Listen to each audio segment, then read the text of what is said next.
Joshua, one of the things that we're finding out is that Deuteronomy, constructed in its current form, doesn't really make much sense until what? Yeah, there's some things in Deuteronomy that are absolutely hanging out there with no reason for their being there until you read Joshua and find out that he's setting you up for something. Now take a guess. We found out that Deuteronomy 29 is meaningless till we've read Joshua 9.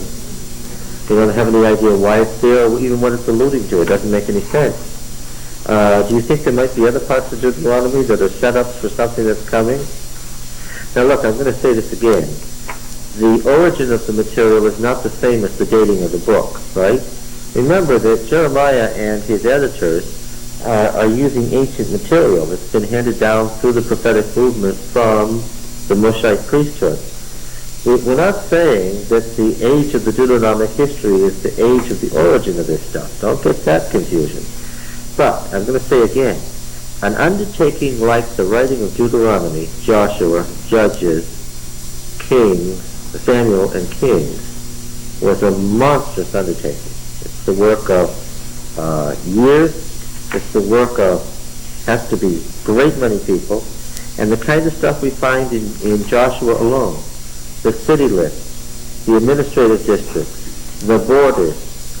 What do you have to have access to construct that kind of stuff? Records. Yeah. Whose records? Yeah. When I tell you, that's right. When I tell you what cities are included in which tribe and when the tribal boundary cuts across and saying Jerusalem is in Benjamin, but the fields that belong to it are in Judah, whose decision is that? And where do you find such records? How is such a thing constructed? This is not a private undertaking. Do you understand? This could not possibly have been a private undertaking. Now, when Jeremiah and his editors set out to construct such a thing, a lot of thought had to go into it. When he's writing Deuteronomy, he's thinking of what is going to be, or perhaps already is, in Kings. Because I would make a suggestion, and that is what? Which book is done last? Yeah, Deuteronomy is written last. Why? Yeah, it's put into the form with reference to what he has created. Does Jeremiah, or do Jeremiah and his editors know that they're writing Scripture? Oh yes, that's his intention. Something like the creation of the Deuteronomic History could be compared to Ellen White writing the Conflict of the Ages series. Understand? It's the overall whole sweep and meaning of the thing that he's after. Now Jeremiah had a great many local prophecies that were directed to specific situations in his own time and place. Right? Where do we find those? We find those in the collection that we call Jeremiah. We find things in the testimonies to the church, for instance, that has to do with how things are going in Parkville, Michigan, that don't have any place in the Conflict of the Ages series, right? Right. Okay. Now, we found out some interesting things, and that is, when we get to the next section, we're going to find, first we're going to go through the book theologically. What is he after theologically? Then we'll come back and examine this mountain of historical and political material that illuminates what was going on at the time, what actually happened and didn't happen, and has implications for what happened in the succeeding period. But, of course, when we read Joshua, let's say it again. Is his interest in writing a history of the conquest?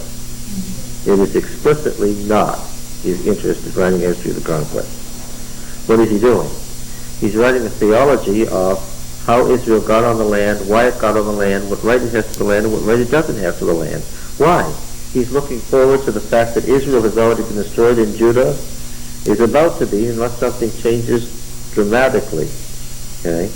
All right. So remember that this is primarily a theological work, and the gathering of this massive information is only to support the theology that he is teaching in the book. Okay? If you wanted to know about the history of the conquest, what could you do? In Jeremiah's day, if you wanted to know the accepted history of the conquest, what could you do? Well, that's what the archives were for. And later on, of course, he becomes more explicit that he tells you he doesn't want to talk about a lot of things. He tells you to go read those things. You want to know about that. He's not interested in that. Okay. Now then, one of the things that becomes evident, much more evident when we get to Joshua 10, is a theme that is Jeremiah represents the distillation of the prophetic movement. Okay, 200 years of the prophetic movement. Without even thinking, tell me who's the opponent of the prophet? Who's the opponent of the prophet? Anyone. Just like that. Who's the opponent of the prophet? The king. Yeah. Right? Who's the opponent of the prophet? The king. Well, of course, that happened because of the way the office of judge was divided up by Samuel. One of the things that we noticed, and I hope you've noticed it already, but maybe you haven't. But by the time we get to Joshua 10, it's impossible not to notice. 10:1. When Adoni-Zedek, my Lord is righteous, king of Jerusalem, heard how Joshua had taken Ai and had utterly destroyed it, doing to Ai and its inhabitants as he done to Jericho and its king. Ai and its king as he had done to Jericho and its king. You get it? When the king of Jerusalem heard what he'd done to Jericho and its king and Ai and its king,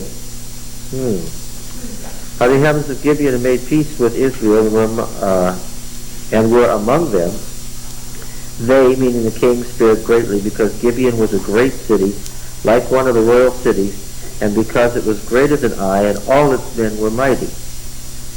So Adoni-Zedek, king of Jerusalem, sent to Hoham, king of Hebron, Piram, king of Yarmouth, Yaphia, king of Lachish, Deber, king of Eglon, which is a mistake, obviously. Deber's a city, and we're missing a king's name here, saying, come up to me and help me, and let us smite Gibeon, for it has made peace with Joshua and the people of Israel.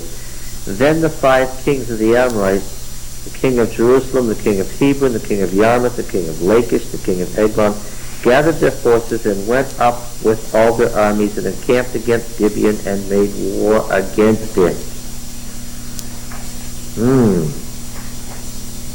And then, as we read through the chapter, what happens to the 5 kings is a big deal. The kings themselves are a big deal. Well, let's go back. Let's look at the beginning here in Joshua 2. Right from the beginning, Joshua says to his 2 spies, go view the land, especially Jericho. They went and came to the house of a harlot whose name was Rahab and lodged there, and it was told the king of Jericho. The king says to get the men and have them killed. Right away, what do we have? We have Joshua making a plan, and what?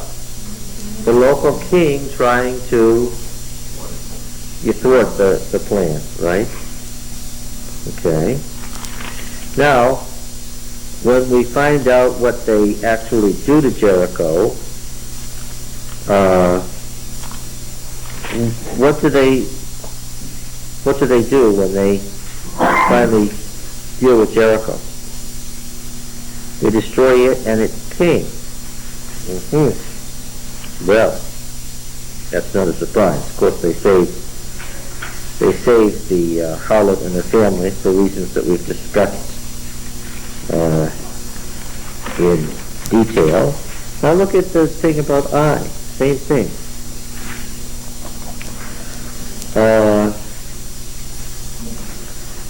Chapter 8. This is the next city. Yahweh said to Joshua, do not fear or be dismayed. Take all the fighting men with you and arise, go up to Ai. See, I have given into your hand the king of Ai, and his people, his city, and his land. The order is deliberate. What is it? I've given into your hand the king of Ai, and his people, his city, and his land. It's in reference to the king. You should do to Ai and its king, you should do to Jericho and its king. You get it? the king is playing a special role here in these royal cities because, of course, Canaan was made up of royal cities that were under the control of the Pharaoh.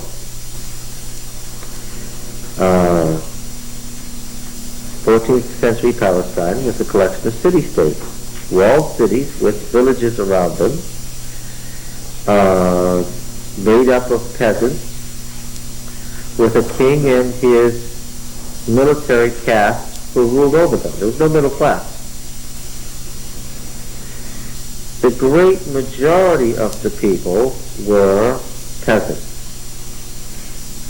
And when I say the king and his caste and military advisors, of course the king was also the high priest of the city-state's religion and the chief functionary of the temple in that city and so forth. He was a divine being.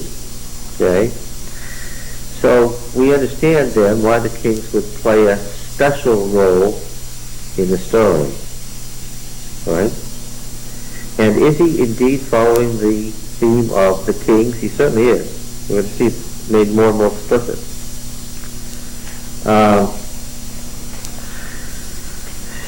King of Ai, his people, his city, his land. Due to Ai, well, what does it say then? Notice the special role of Joshua in the story. He goes up, right, with the people, with the fighting men. He approaches the city. And notice what it says in verse 9. So Joshua sent them forth, and they went to the place of ambush, and lay between Bethel and Ai, to the west of Ai. This is 8 verse 9. But Joshua spent that night among the people. Why is that significant? It's because something is being played off in the story. Okay? And Joshua rose early in the morning and mustered the people and went up with the elders of Israel before the people to Ai. We're going to find out that this is deliberate later on. And we find in verse 13, but Joshua spent that night in the valley.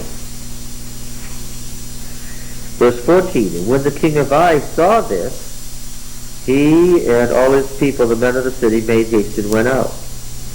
Joshua was the bait, and the king of Ai takes the bait. You get it? Joshua himself. Now we know that Jeremiah is setting up Joshua in a particular role. Technically we could say to him, come on now, he's not a prophet. Whack, whack, that's not true. There wasn't technically a prophet till when? Till after the division of the office of judge in the Samuel compromise in 1 Samuel 8 to 12. Yeah, but we know that that's not Jeremiah's theological point here. Joshua is what? Joshua is the prophet like Moses in Deuteronomy 18. Right?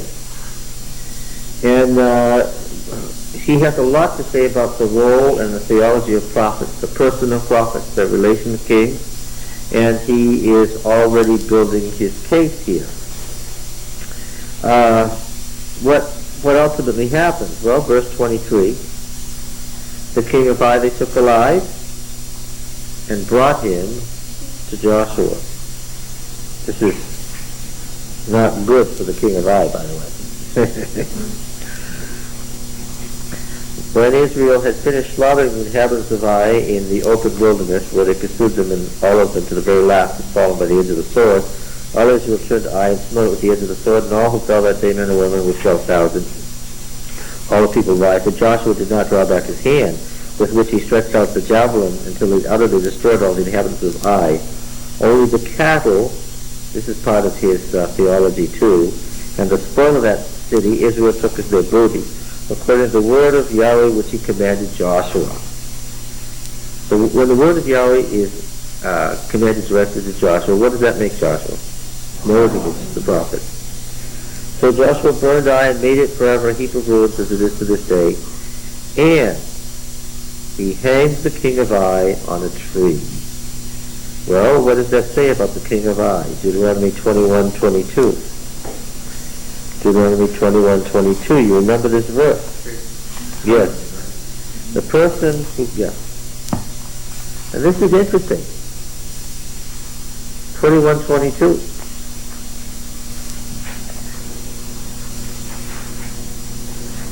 And if a man has committed a crime punishable by death. Let's stop there.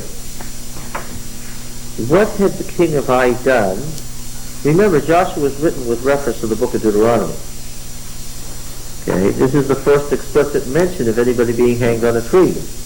The law is here in Deuteronomy. We know that it's there because it's going to come up later. Now here it comes up.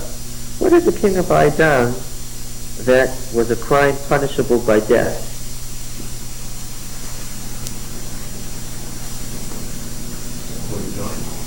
What?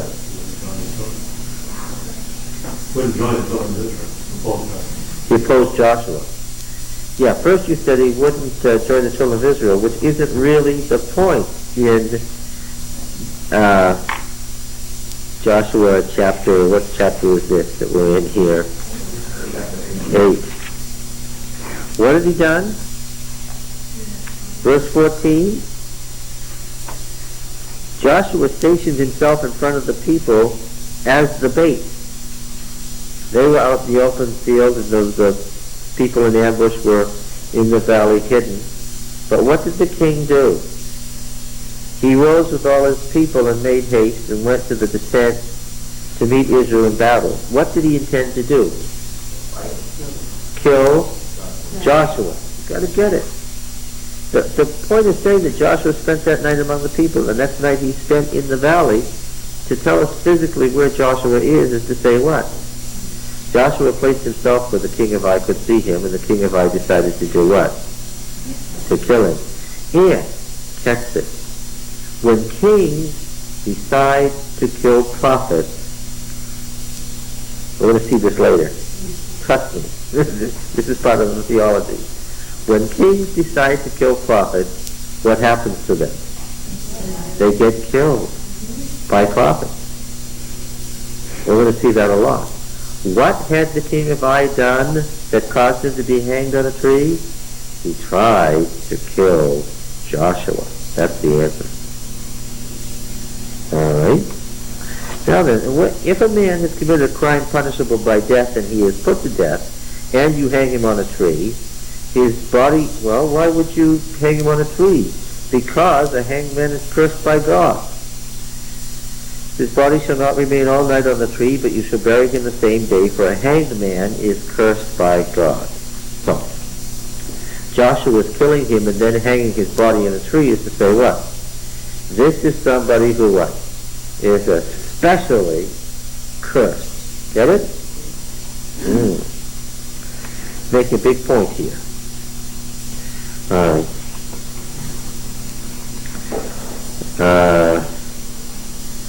He hanged the king of Ai on a tree until evening. At the going down of the sun, Joshua commanded they took his body down from the tree and cast it at the entrance of the gate of the city, raised over the great heap of stones which stands there to this day. In fact, when I look at the narrative, I realize that what's been telling the narrative, and has been right from the beginning, is the role of the kings. Chapter 5, verse 1.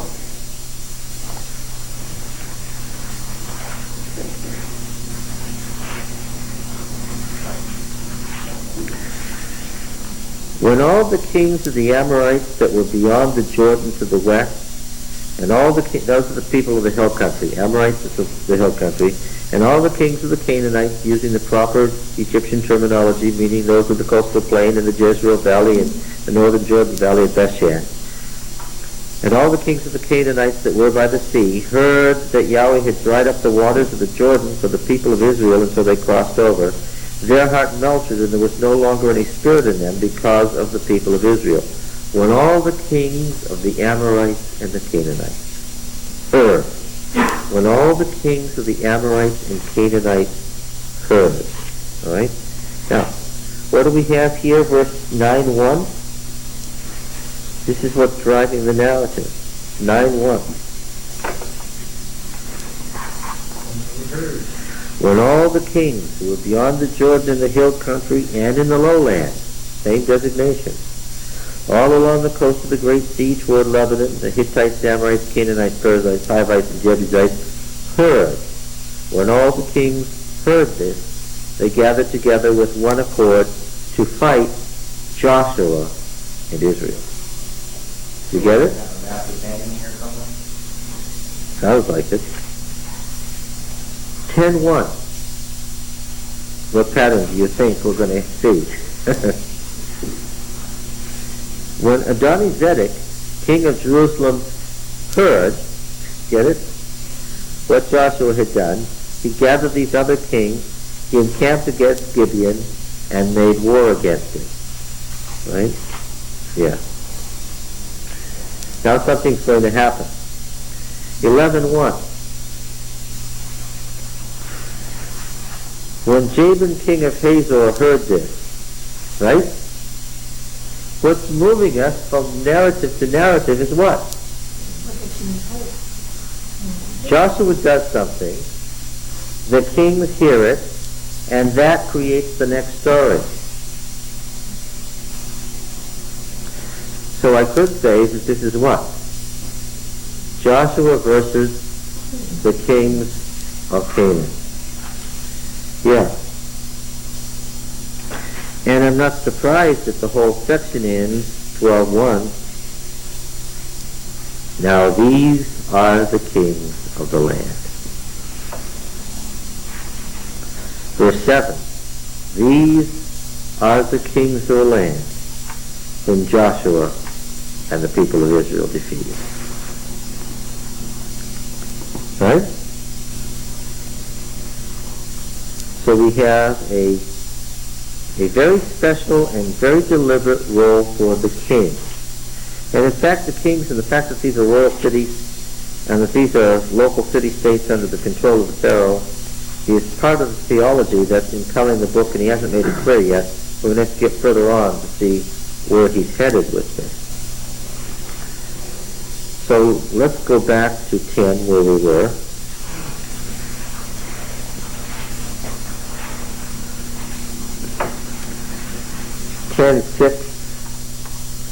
The men of Gibeon sent to Joshua to camp in Gilgal, saying, do not relax your hands from your slaves. Come up to us quickly and save us and help us, for all the kings of the Amorites that dwell in the hill country have gathered against us. Joshua went up from Gilgal, and all the people of war with him, and all the mighty men of valor. Yahweh said to Joshua, do not fear them, for I have given them into your hand. There shall not a man of them stand before you. So Joshua came upon them suddenly, having marched up all night from Gilgal, and Yahweh threw them into a panic before Israel, who slew them with a great slaughter of Gibeon. He chased them by the way they sent to Beth-horon, and smote them as far as Azekah and Makkedah on the coastal plain. They fled before Israel while they were going down the ascent of Beth-horon. Yahweh threw great stones from heaven on them as far as Azekah, and they died. There were more who died because of the hailstones than the men of Israel killed with the sword.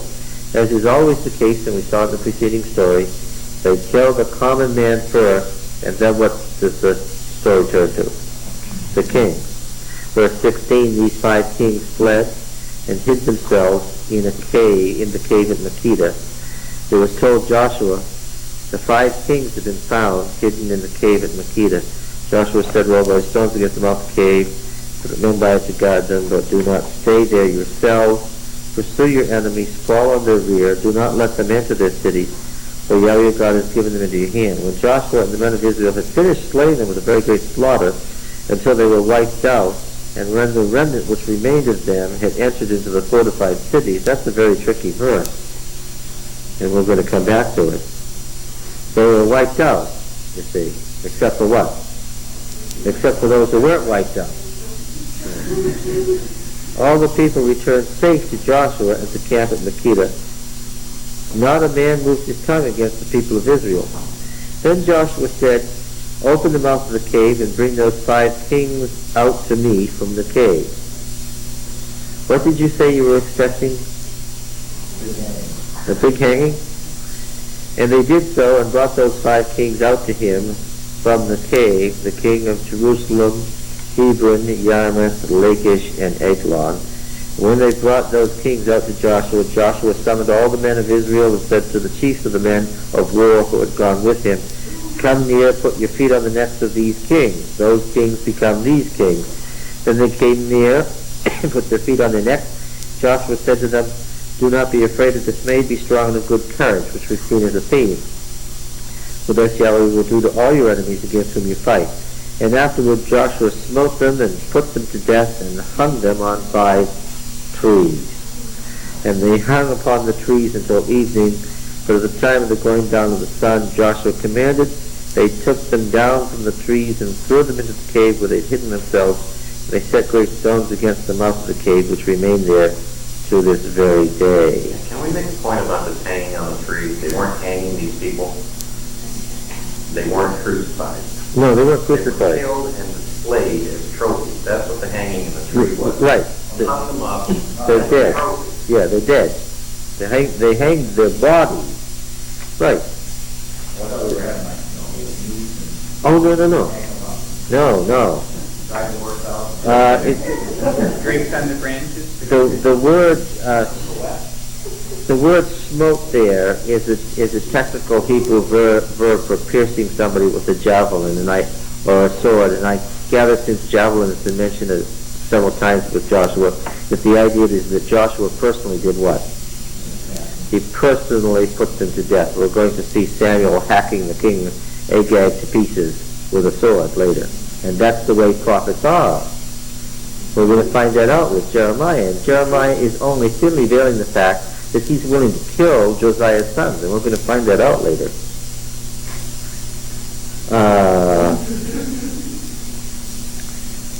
And so after he had killed them dead, then he hangs their bodies up to show that they're especially accursed until the going down of the sun.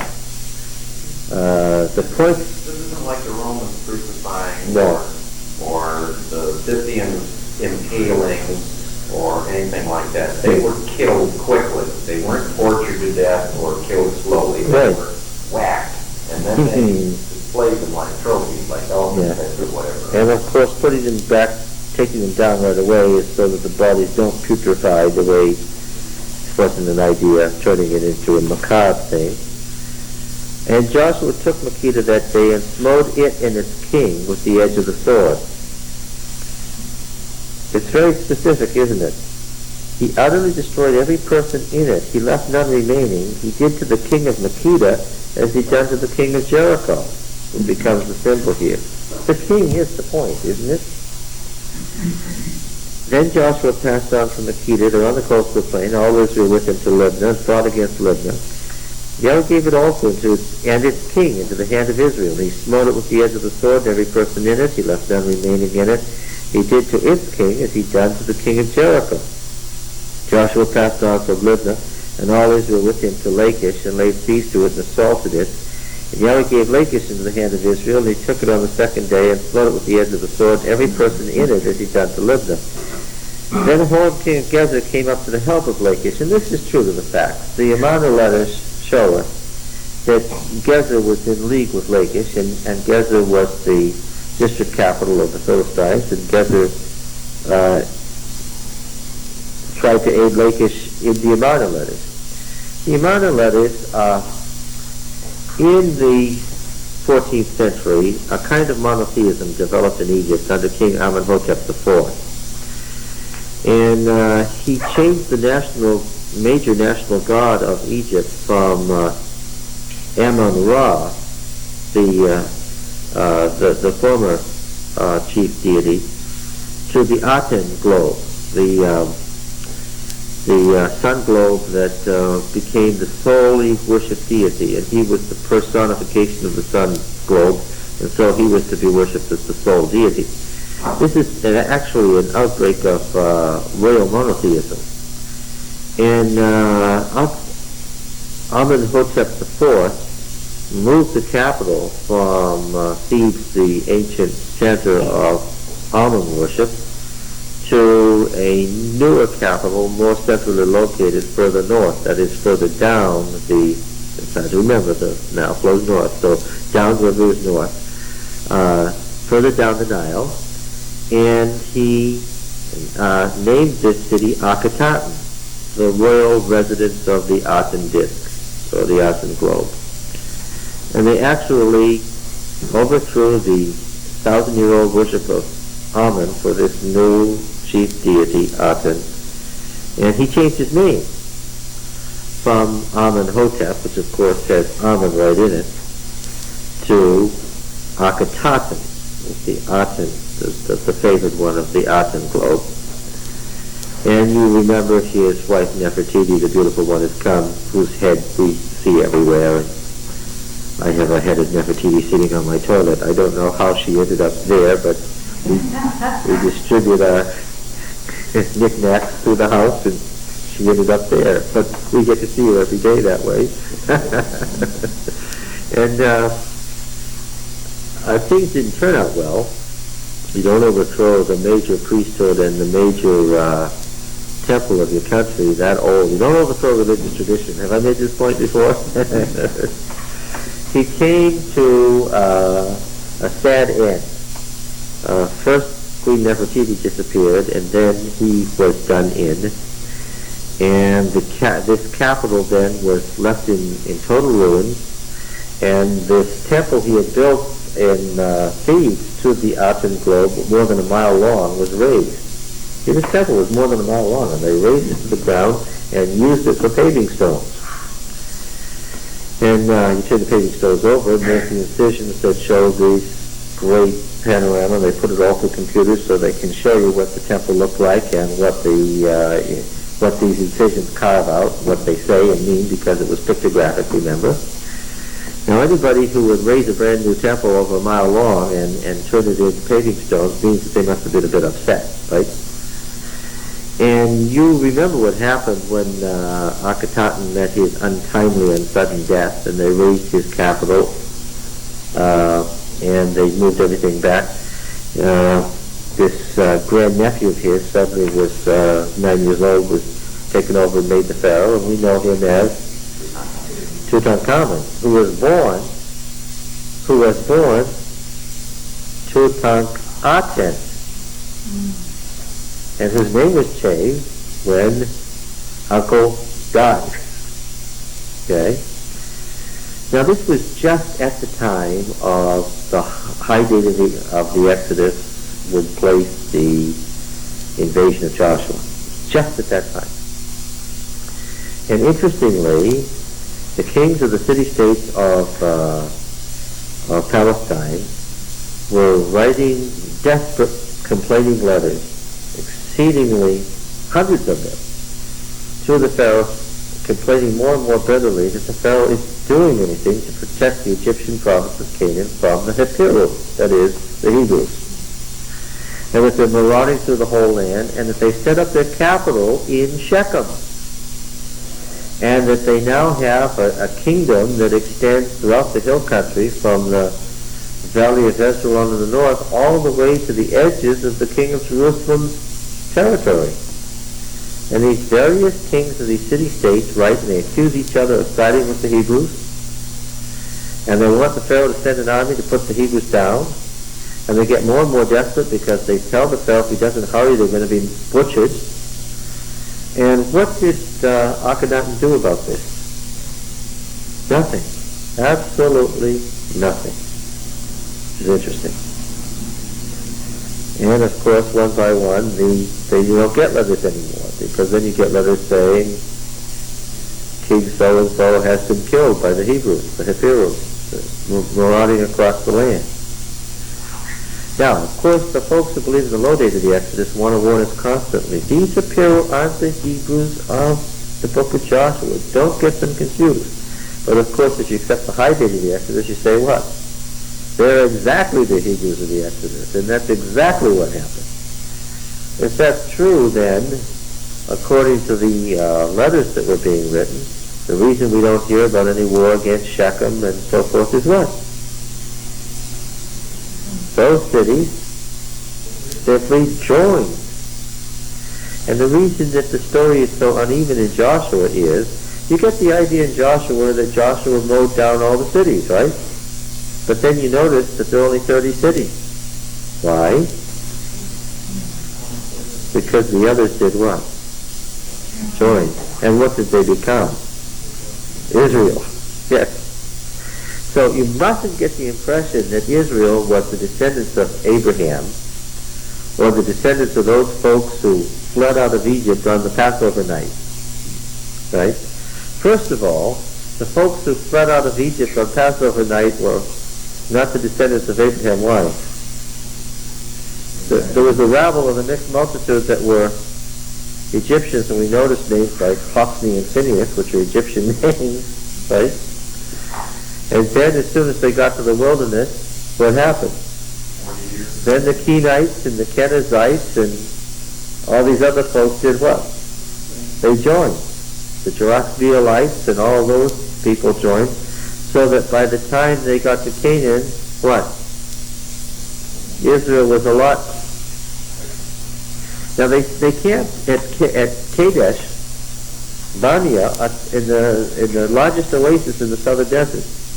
Did nobody come to that oasis? It's the crossroads of the two main roads. Go one way, you're going to go to the Via Maris, to the sea road. Go the other way, you're going to go to Transjordan to the King's Highway. Did nobody come to those places in the 40 years? Everybody who was moving came there. And who did they find there? They found Israel. And what do we find? They joined up. So what was happening was, as things went along, Israel got bigger. Now, the word Hebrew originally meant, well, it's from the verb, to cross over. It means some, and it's the same word that we use for transgress. A transgressor. It's somebody in society who was a transgressor, just crossed the line. And folks in Palestine who weren't doing well would flee. And where would they flee? They'd flee to Transjordan. And according to the minor letters, the folks over on the other side of the river Jordan were basically Hebrews who, because that's the word, were basically Hebrews who fled away from, they'd done something wrong, whatever it was. And they fled across the Jordan. And then this Amorite king from up in the area of Damascus came down and conquered them. Right? Sihon, king of Heshbon. He was a foreigner. He was an Amorite who had imposed his rule over these various dissident elements who had fled over there and were pastoral people. Okay?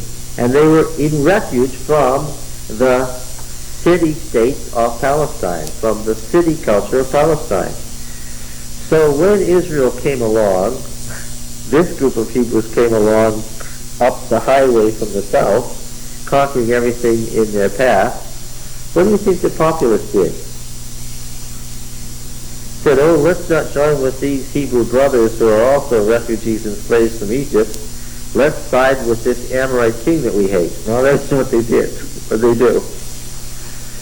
We have a pretty clear, although the Bible doesn't explain it to us, we have a pretty clear idea of why Sihon didn't succeed in his battle with Moses in Israel. Why? How much support did he have? None.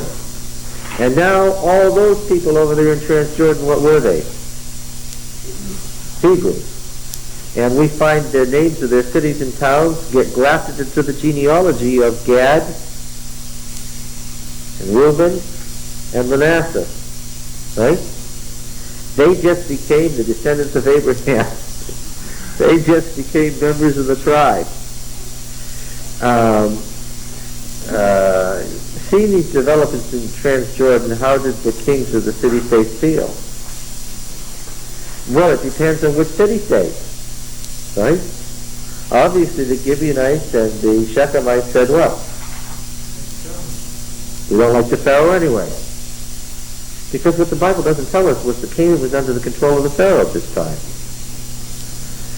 And so what happened essentially was, we have a division of opinion, as always happens, right? And some said what? This is what we want, let's side with them, and others said what? We've got to stop these marauders at all costs. And it's those kings who made the decision to stop Joshua that come in for the drubbing here. Now, notice who's not getting slaughtered in all this. All those.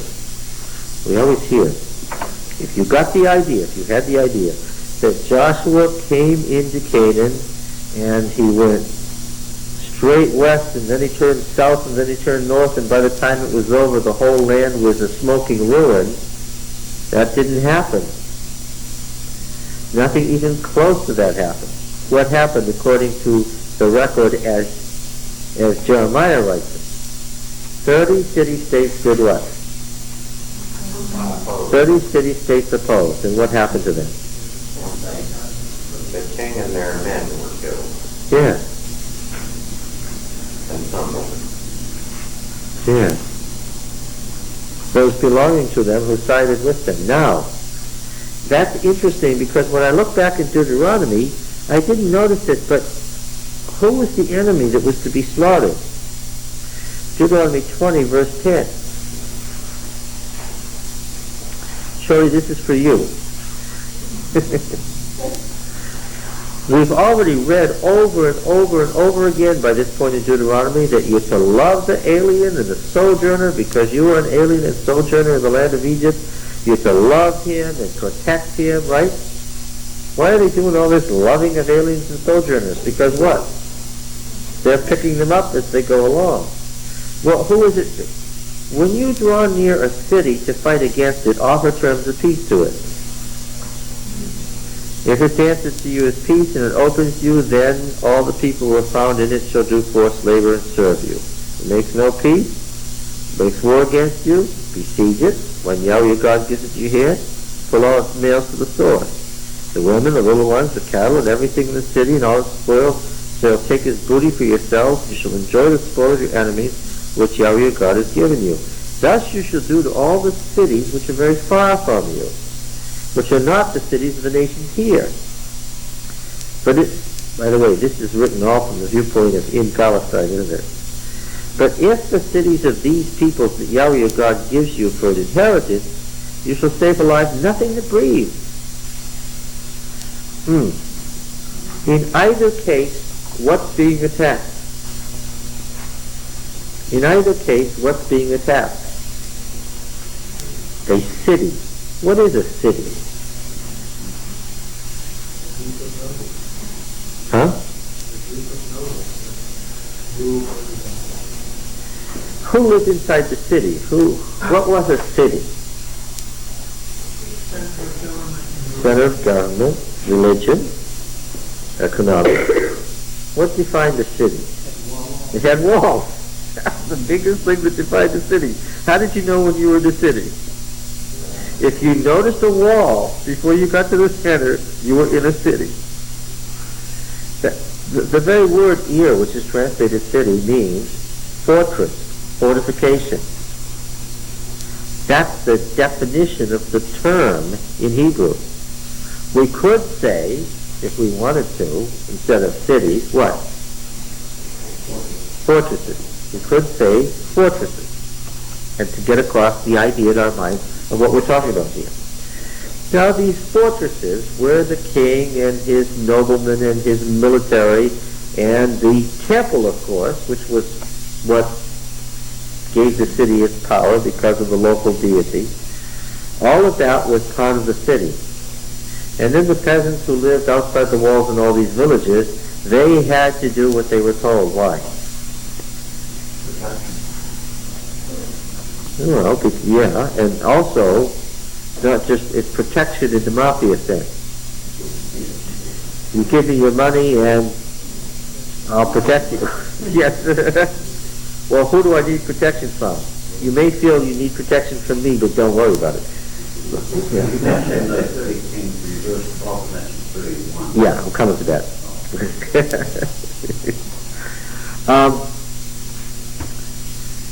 Now, if you lived in Bethlehem, for instance, which was in the district of the city-state Jerusalem. How do I know that? I read the Amana letters.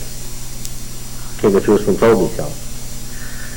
If you lived in Bethlehem and you were lorded over by a despot, a local despot from whom there was no hope of salvation throughout your life, okay? And you heard that this marauding band of Hebrews had very, very humane laws and protected the poor and the dispossessed, and that it was a people who worshipped a moral God who wasn't cruel or vengeful. And it looked like what they were going to do was kill the king of Jerusalem. what would you do? Yeah, and that's how we see that Bethlehem is one of the children of Judah in the genealogy.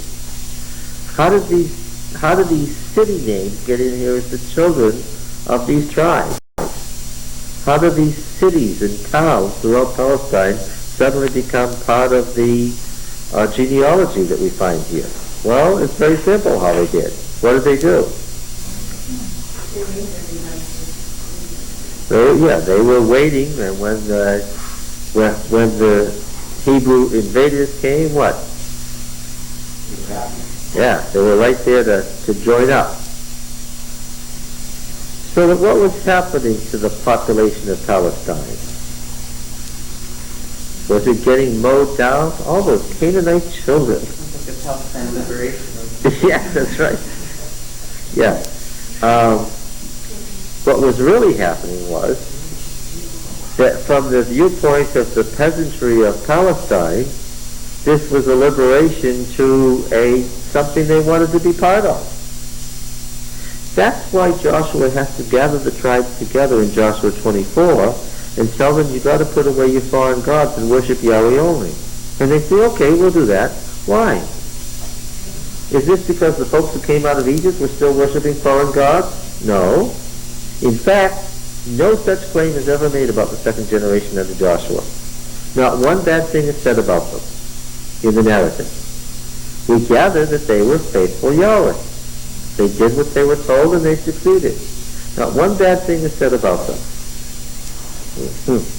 And why does Joshua have to say to the masses of Israel, put away your foreign gods? Yeah, because Israel is now a whole different thing than it was when they crossed the Jordan. Well, it seems like we have a big problem later on as they dig things out of their basement, and all of a sudden, after a while, they start putting them up again. Well, yeah, because it's not just that. It's that something that the book of Joshua hasn't told us yet, that it's coming to. There were some city-states, and the city-states that Joshua conquered were the ones that were far removed from the densely populated city-states of the lowlands. They were sort of unprotected. That's why the king of Jerusalem was trying to get everyone anywhere nearby to come help. Why? He knew he was standing out there alone. But when you got down to the coastal plain, what was the problem? There were all these city-states within sight of each other with chariots and horses. And what do we find out when we start reading Joshua 13? We find out that the tribes, what? Couldn't conquer them. And so there's all these Canaanites that are still there. That's the rest of the story, right? Okay, now, back to Joshua. So the pattern that develops is simply this. The Hebrews took the valleys on the eastern side going up into the central mountain range, and they took the central mountain range. And they couldn't take the foothills, and they couldn't take the lowlands. So where is Israel massed now? No, where is Israel massed at the end of the conquest? Along the central mountain ridge, the spine of the country. Okay. All right, now let's see where are we? What's happening here? Libnah, verse 31, and Lachish. Then verse 33, Gezer's attempt to help Lachish. Joshua smote him and his people, and he left none remaining. Joshua passed on with all Israel from Lachish to Eglon. They laid siege to it, assaulted it, and took it on that day, and smote it with the edge of the sword. Every person in it he utterly destroyed that day as he done to Lachish. He went to Hebron and assaulted it. Now this is strange because Hebron, we find, is overcome by not Joshua, but Caleb. Yeah. And that Hebron is nowhere near these other cities, so this is strange. And then he turns back to Debir, which is nowhere near Hebron, and so these last two are very strange and suspect in the list. It's king in all his towns, okay. We're going to find out more about Deber, for instance. When we read Joshua 1, what do we discover? Verse 11. This is after the death of Joshua, chapter 1, verse 1. Do you see Judges 1:1? What are the opening words? After the death of Joshua. And then I read this in verse 11, Judges 1.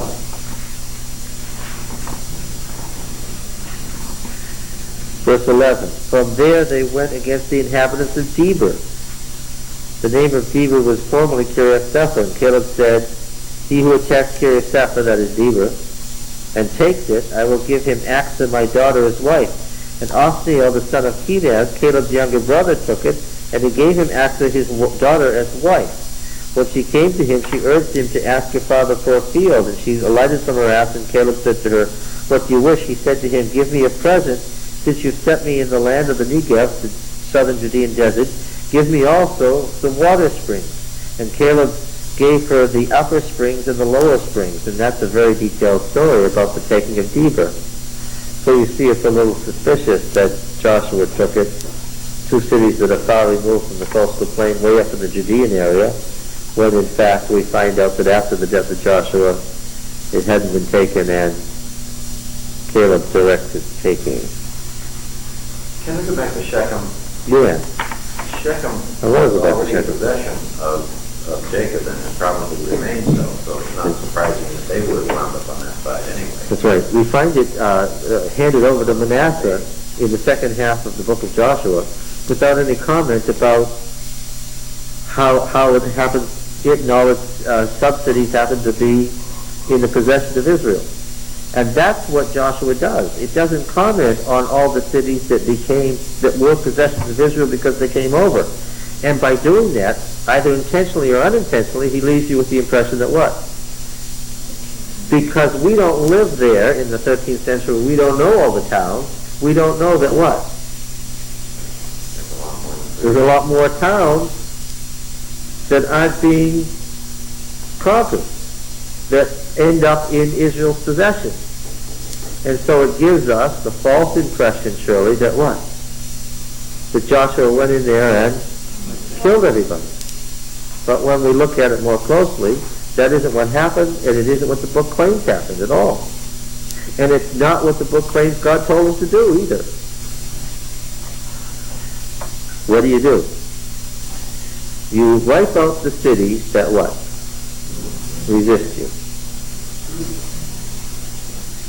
If they're right in among the tribes. Oh. All right, now. So here's the famous verses. He has explained in some detail what this traditional statement means. So Joshua defeated the whole land, the hill country, the Negev, and the lowland and the slopes, and all their kings. He left none remaining, but utterly destroyed all that breathed, as the Lord God of Israel commanded. And Joshua defeated them from Kadesh Barnea to Gaza, and all the land of Goshen, as far as Gibeon. Joshua, this is the southern area. Joshua took all these kings and their land at one time. This is the southern coast of what we call the Gaza Strip today, because Yahweh God of Israel fought for Israel, and Joshua returned and all Israel with him to the camp at Gilgal. Okay. All right? So that's the southern, and the southern, it turns out that the southern campaign is a campaign of poorly defended cities in the southern desert that the Pharaoh didn't care about anyway. Joshua has done something rather careful here that we haven't been told about. While he is attacking Egyptian city-states protected by Egypt and often fortified with Egyptian troops, he's been very selective in destroying those cities that the Pharaoh didn't care much about. What cities in Palestine would the Pharaoh have cared about?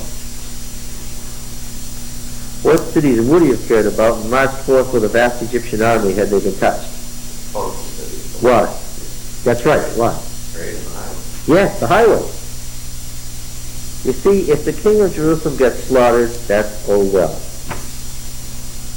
Because the king of Jerusalem is a pain in the neck and costs the Pharaoh money. Right? He has to keep fortifying it and marching up there to protect it all. But it's not the same with the city of Gaza. Why? All the trade moves through there, and what? A huge amount of money comes in from controlling the Via Maris. Anybody attacks every single time. There's plenty of Egyptian records. Every single time anybody attacks one of these city-states that touched the Pharaoh's control of the road, what happened immediately? The Pharaoh was right up there with an Egyptian army dealing with it. Even if he had go all the way to the Euphrates. The Egyptians made it a policy, never let that pass by. They knew they could never control Palestine if they let people mess with the cities along the road. Well, not like then, but they, remember what I've been saying about Israel. Israel is doing what in this process? Israel is rapidly doing what? Getting bigger. And as it's getting bigger, what would be the answer to your question? They needed more space, and by the time we get to Joshua 1, we find out that they're hurting for space, and where are they looking? They're looking down the slopes at what? All those cities, and they're saying to themselves what? We need those cities. What shall we do? Weren't they all looking for economic reasons and Well, all of that? the Pharaoh wanted to get control of both the Via Maris and the King's Highway. I said this morning.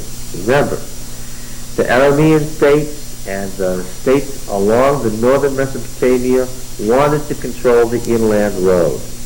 Right? They knew they couldn't do too much about the sea road, the Via Maris, but they knew that getting the Pharaoh's army across the Jordan into the hills of Transjordan was hard, and they could control that road. It was the great goal of every power to somehow be able at some point to gather enough strength militarily to do what?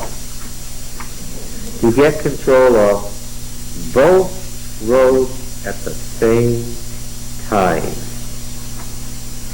So David did that? David did it. He was the first person in history who got control of both roads at the same time. And that's why Solomon was rich.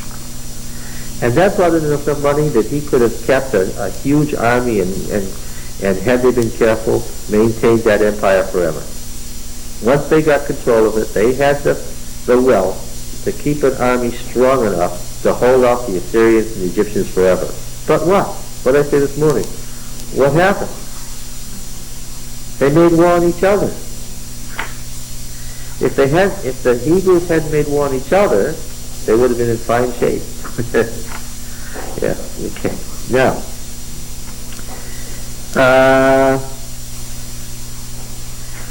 the northern kings, 11:1. Can I ask you a question? Yeah. Said there were 30 cities that they conquered and killed the king. Yeah, chapter 12 says that. Well, it says 31, but we'll find out why. How many cities were there total that they, Could have conquered?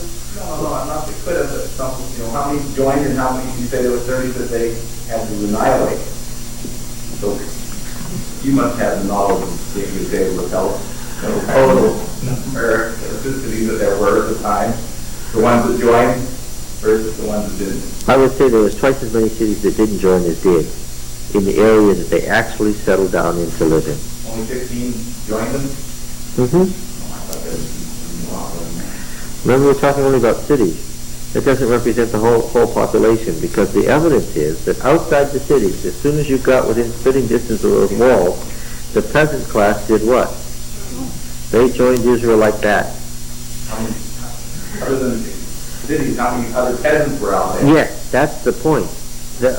Trying to establish how big was it.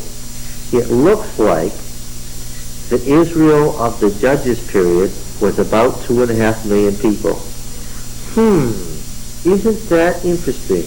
Why? because that's the number that we find in Numbers as the size of Israel. Yeah, so that's called retrojection, writing it backwards. Right. All Israel left in the Exodus, they're saying. All Israel left in the Exodus. Well, we know that not one soul from the outlying districts of Deber left in the Exodus. But they're counted as if what? As if they did. In other words, no matter who you are, that was our ancestors that what? That fled across the sea that night. Isn't that an implication for the salvation story? Oh, yeah. It's good to know that Israel was making converts. Yeah. Yeah, and it helps me. Why is the rest of it? A lot of people in the place. Yes, and it is response to what the truth is at the moment, too. So if you're an accountant, that's off the numbers. Yeah? You would have to say, okay, it was 6,000 to 12,000 people who left Egypt, and they say it's 2.5 million because they had 2.5 million by the time they were done with the story. When the Passover night they left Egypt, there were 6,000 to 12,000 people. By the time they settled down and said, we conquered the last city, we don't have to fight anymore, they had 2.5 million people. You know, it takes 2.5 million people an awful long time to take across the Red Sea. Well, that's the problem. You see 2.5 million people and the Gaza Strip's only 70 miles long. What's the problem? I explained this to you before. Get them 6 wide and 3 feet apart from each other, and what? The front end of the column is leaving the northern end of Palestine before the back end of the column has gotten out of the Nile Delta. This is a problem. Yeah.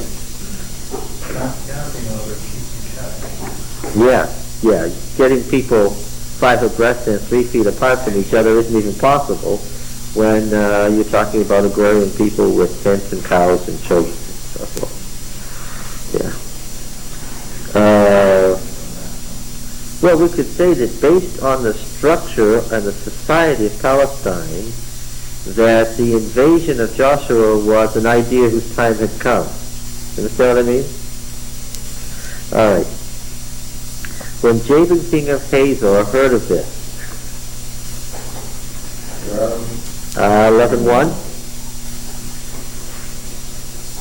he sent to Jobab, king of Madon. Yeah, they probably got the hours confused. That's probably Mirar, the city of Mirar. And to the king of Shimron, and to the king of Akshaph, and to the kings who were in the northern hill country, the Arabah south of Kinneroth, that's the lowland south of Kinneroth, that's the Lake of Galilee, and in the lowland, and in Naphthath Dor on the west, to the Canaanites in the east and the west, the Amorites, Hittites, Perizzites, Jebusites in the hill country, and the Hivites under Hermon, in the land of Mizpah. And they came out with all their troops, a great host, in number like the sand that is on the seashore, with very many horses and chariots, and all these kings joined their forces and came and encamped together at the waters of Merom to fight with Israel. I think the problem here is that the geography is unknown here. Yeah. I mean, we think of all the countries. We live in the United States, which is a very big space geographically, and we forget that the part of the territory that we're talking about here, say from the northern end of Galilee to the southern end of the Dead Sea, is only slightly larger than the state of Massachusetts turned on in. That's right. You took Massachusetts and stood it up. That's just about the land. That's just about the size of the whole area. State of Massachusetts, right? Yeah, not very big. No. Yeah. And the area that they conquered and lived in initially, the central hill country, is about the size of Worcester County. So that's what you're talking about. Okay? That puts things in perspective, It's not a big piece of land. Yeah. And we think these big, huge numbers, and we think like, oh, wow, the Great Plains or something, but it isn't. Right. It's a dinky little piece of geography. Yeah, what made it important was that it was the land bridge. It was not its size or its mineral wealth or anything like that. It happened to be its location. stuck between the Mediterranean Sea and the Great Arabian Desert. And no natural ports along the thing, so they couldn't use the ocean because there weren't any ports. You couldn't just go down to the local port, get on a boat, take it to Egypt. And before camels, you couldn't go very far out in the desert. Even with camels, you couldn't go very far. You couldn't go across. So. We wouldn't have these cities. It'd be like saying, well, we went and fought Lancaster and we moved into Clinton and That's right. Sterling and Exactly. Holden. Makes sense, huh? When you think about it that Yeah. way. You get 30,000 people marching around it. Yeah. Holden, I forgot Holden. Jebusite, well, yeah, as long as you mean just the center of the town, because remember, you're talking about cities that were 5 to 10 acres. Well, if you heard of 30,000 Muslims coming into Lancaster, I mean, I'm sure a lot of them sitting back kind of trembling too, wondering whether we should join them or fight them. Unless you were a peasant who was being oppressed by the king of Lancaster. Right. I mean, if you've read the plaque, like the one that's right across the street there, Yeah. I mean, that's very much the culture and society, the setting that we're talking about is kind of the same thing. It's the local peasants in a very small town, maybe a couple of hundred in the village of Lancaster, being attacked by 500-600 Indian and French warriors. Yeah. Yeah, King Philip's War. 16 of the 64 English towns were destroyed. 25% of the population.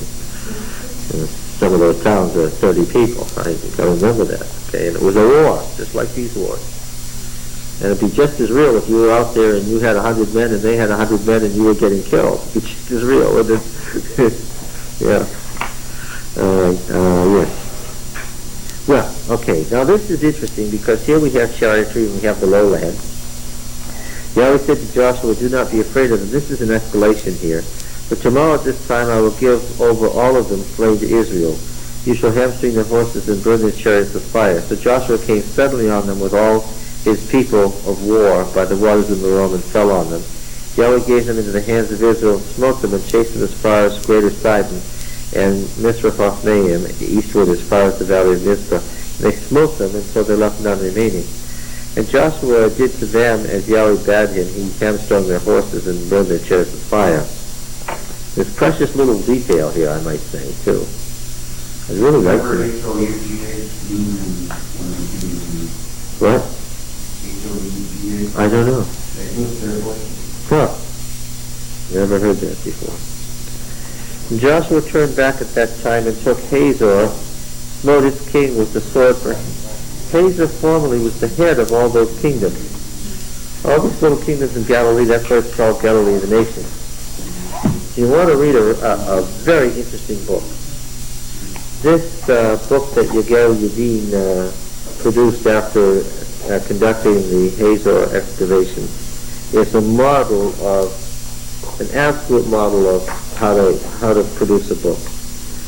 He gives you great technical information, and right there on the page that he's talking about, you can't, it's hard to visualize what he says. And you turn the page, and there it is, there's the reference, and this is what he's been explaining. And this is a beautiful book, beautifully illustrated. Even the beginner can understand the 22 levels of the upper city of Hazor and how it related to the lower city and so forth when you read a book like this. Great illustration. What's a book like this? This was published in the 70s. A book like this today would probably be so expensive that you wouldn't even be able to produce it. But this is Yagel Yadin. The title is Hazor, Random House, the rediscovery of a great citadel of the Bible. Okay, Hazor was one of the greatest cities in Palestine. It was the largest city in Palestine at this time. Over 200 acres, a massive city. We're talking, they come into it, start talking to these people, and people are joining. How many people kept moving around with Joshua as they went from area to area? People must have stayed there and said, oh, well, I'm going to join this guy, I'm going to stay here in my house. Oh yes, that's right. The encampment was at Gilgal. The people of Israel lived in Gilgal. The men of war were going out with Joshua. How many were there? We don't know. Yeah, they don't have a guess. No, because we don't know what the word Eleph is supposed to mean in these accounts. It means tribal chieftain or or military unit, and we don't know how large the military unit was, and later it came to be Aleph, the word for thousand. So, there were 600 of these military units in Israel. And now we call them 600,000. How big were the military units? If you can tell me that, I'll tell you how many men were with them. Obviously, it's starting less than 1,000 per Right. military unit. The word is based on the Assyrian army that came to have 1,000 people in each one of its, what's the word I'm looking for? What's the word? No, battalion is way too big. Platoon is way too small. What's the word for 1,000 people? No. Oh, I'm really bad here. We'll find it out and bring it back to you next week. Company? There's a specific military word in our army for 1,000 people. We'll come back to it. Now, let's see. I want to center again on verse 12. And all those cities of those kings and all their kings Joshua took and smote them with the edge of the sword, utterly destroying them as Moses, the servant of the Lord. Remember what the servant of the Lord means. What does it mean? He's a prophet, had commanded. But, okay, that's what verse 12 says. But now notice, Shirley's still reading with us, what does verse 13 say? Verse 12 sounds like they mowed every living person down, doesn't it, Shirley? Verse 13 says, but none of the cities that stood on Tel did Israel burn, except Hazor only. That Joshua burned. And he did burn it. You see, what these cities were made of was stones that went into the ground, in giant stones up to a certain level. And then everything above that was not made of stones. They didn't build a wall 30 feet high made of stones. They didn't have the technical ability to do that. They got stones down here so you couldn't break through the wall. Massive, 20 feet wide, heavy stones. But what was above it? What? Mud brick held together with what? With straw. And then plastered over, so it looks like a nice, smooth, solid wall. But what's the problem? If you get a fire going and you get it hot enough, what's going to happen? That whole thing is going to turn into a conflagration that's unbelievable. And what you get then is you get an ash layer this thick, and what do you have? What is that? That was the city, right? In Lachish, the thing was 12 feet thick of ash, and then down in the pit they found the 1,500 bodies with the garbage on top of it. The Assyrian army killed everybody, threw them into the cistern, and what? Threw their garbage, their pig bones and everything, right on top of the populace. So what you have is you have this massive ash level. That was the city. Okay, that's why a lot of things that were written on potsherds, a lot of the notes and so forth, but what happened to a lot of them? They burned. All you find is carbon. Yes, now what does it say in verse 13? But none of the cities that stood on mounds did Israel burn except Hazor only, that Joshua burned. And all the spoil of those cities and the cattle the people of Israel took for their booty, but every man they smote with the edge of the sword, until they destroyed them. They did not leave any that breathed. Let's go back to Deuteronomy 20 again. I want to get this straight now. We've already seen that Jeremiah follows the theology that you can interpret the law of Moses various ways if what? If you're a prophet. If you try to do this and you're not a prophet, what's going to happen? You're going to get cursed. All right, now 20 verse 16. In the cities of these peoples that Yahweh your God gives you for an inheritance, you shall save alive nothing that breathes. All right? Joshua 6:21. 6:21. This is about Jericho. Remember, Jericho was under the ban. It was a thing devoted as a whole burnt offering. The word cherub means devoted. It was a votive offering to the Lord. It was vowed to the Lord. So the whole city was a whole burnt offering. Verse 21 says, then they utterly destroyed all in the city, both men and women, young and old, oxen, sheep and asses with the edge of the sword. So what is everything that breathes? Well, what does it mean, everything that breathes? People and animals, men and women, everything that breathes. Okay. Thank you, Sherry, for clarifying that so quickly. 8:2. 8:2. And we noticed this before. We stopped and pondered this. We've no sooner stoned to death Achan and his family, including his children and all his animals, everything that breathes, for stealing something that was vowed to the Lord. Then the Lord gives this direction: and you shall do to Ai and its king as you did to Jericho and its king, only its spoil and its cattle you shall take as booty for yourselves. Now the law says in Deuteronomy 20 you can only take booty from distant cities. And here the Lord tells Joshua what? Take the booty. Kill Achan for doing that, and as soon as he's dead, what? Go get some booty for yourself. So that's interesting, isn't it? Okay. What could they have possibly meant by a distant city anyway? One that wasn't even in Palestine, like if they attacked Damascus or something? No. That's the land that yet remains. You've asked a question that pertains to Joshua 1. Judges 1. Yeah. What did I say, Joshua? Yeah. There's a different set of borders for all the land that they're supposed to control and all the land where they live in. We're actually going to find that there are 4 sets of borders in Joshua, and one is where Israel is, one is where Israel is and rules over the Canaanites, and one is where Israel rules over distant peoples, but it's in its sphere of influence, and then there's the region beyond. It's buffer state. What Joshua looks forward to is an empire.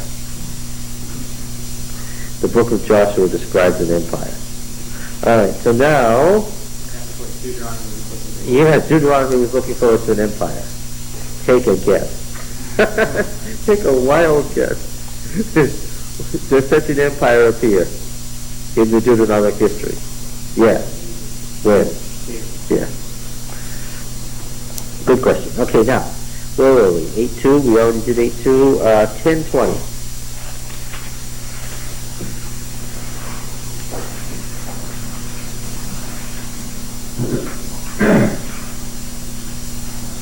I find this one, 10:28, pardon me.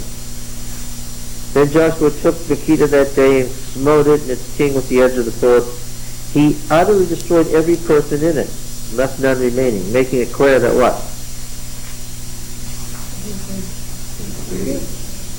Well, as soon as you say he killed every person, what haven't you done? Yeah, I said you know that along with animals, what goes along with animals? The animals are part of what? This is the indication. Yeah, if the animals are alive, then what? That's right, but what else do they get? The booty. Right?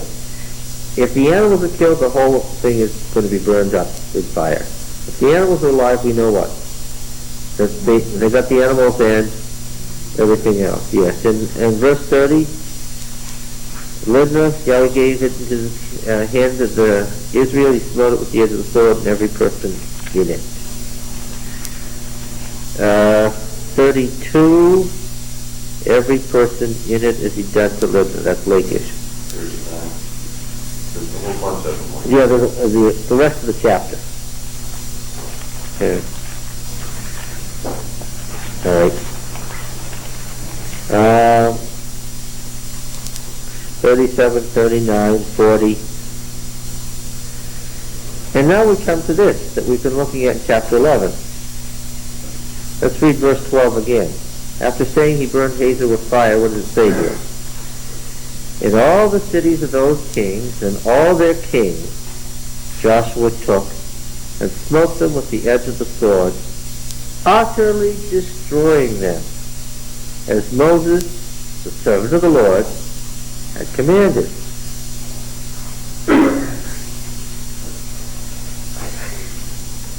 What was it again that was supposed to happen in Deuteronomy 20? Everything that breathes, and don't touch any of this stuff. And what is actually the case now? We've killed the king and those who adhere to him, but what? Everything else, he didn't burn all the cities that stood on hills. Everything else is what? It's still there. Yes. But, yeah?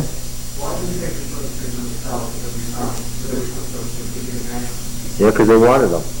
Yes. Get rid of the stuff you want to live in. That's the whole, Yeah. that's one of the nuclear war scenarios. You don't have nuclear war because there's no point to it. You can't do anything with it after you blow it all up. Yeah. So it's the point that they captured those cities, but they didn't burn them. That's right. They took the city as a whole thing and kept it for themselves. There's still walls and there's still houses and so forth. None of the cities that stood on Mount did Israel burn except Habiru only. That Joshua burned. And all the spoil of these cities and the cattle the people of Israel took for their booty. But every man they smote with the edge of the sword until they had destroyed them, and they did not leave anything that breathed. Okay? And so now we've seen that the interpretation of the meaning of the text has changed. According to whose word? Joshua. He redefined the meaning. Why can Joshua do that? Because he's a prophet. He's the servant of the Lord. And then the text makes it clear that that's what it means in verse 15, because the text says brazenly, as Yahweh commanded Moses his servant, so Moses commanded Joshua, and so Joshua did. He left nothing undone of all that Yahweh had commanded Moses. That's as explicit as you can get. Which means when it comes to prophetic writings and their interpretation, and it comes to another prophet, there are ways and there are ways. Right? We're going to find this a lot in the Deuteronomic history. Prophets get to tell you right now what God wants and how his plans to be carried out. He'll fulfill what was written back there, but you'll have to consult the prophet to find out exactly what that means.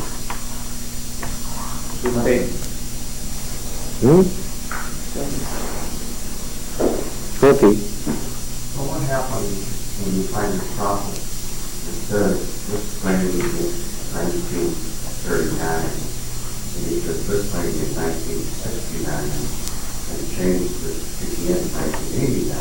When is he telling the truth? Every time. Well, now what chapter do we have to consult? What's the confusion? In Deuteronomy 20, there are two distinct plans. In one, you kill all the men, and in the other, you kill everything. Well, you kill everything in the cities where you're going to live, and we're about to read the borders, and all these cities are inside the borders. These are close-at-hand cities. These aren't the cities of the land that yet remain. They didn't do what is said there. Well, wait a minute. The cities that are close at hand, you don't kill everything that's in them. That's for the cities that are far away. Yeah. The ones you're going to live in, you just kill the men. No, verse 15.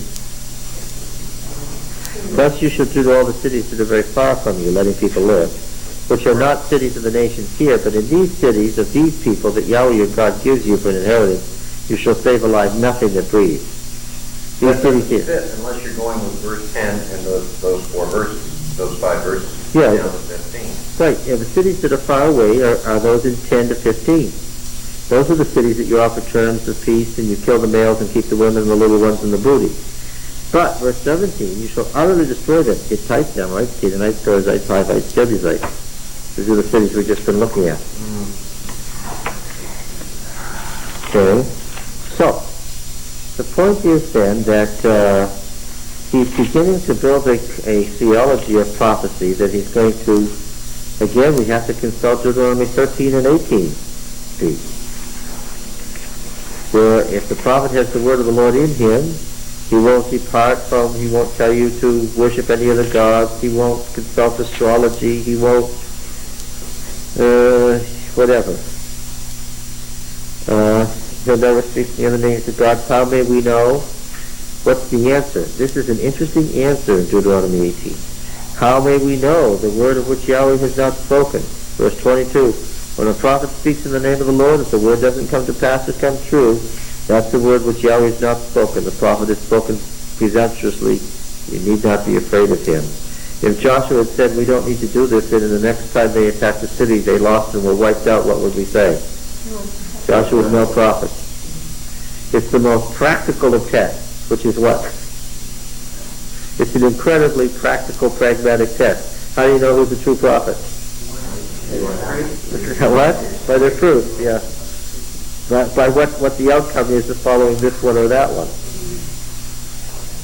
But then at the time, if you're living with that prophet, then how do you know? The people who were there with Joshua at the time, before they went to attack that city, if you don't know for sure until after. That's right, the first time is a risk. Who you put your faith in, the first time is a risk. That's the opinion of the Deuteronomist, and he's going to just address that further on. We've got to get to, later in the prophetic movement, to have this come up again. But you got Moses who anoints Joshua. So yes. If you believe Moses, it's not a risk to go with Joshua. And his successors, who are anointed right down to Samuel. Right. And then Samuel is to be connected with Shiloh and the Shiloh prophets who follow in succession. Alright. The prophet Jehu says, okay, if you'll rebel against Rehoboam, you'll win. Of course, if Jehu had been wrong, then Jeroboam would have been dead. Okay, now then, verse 16, 11:16, Joshua 11:16.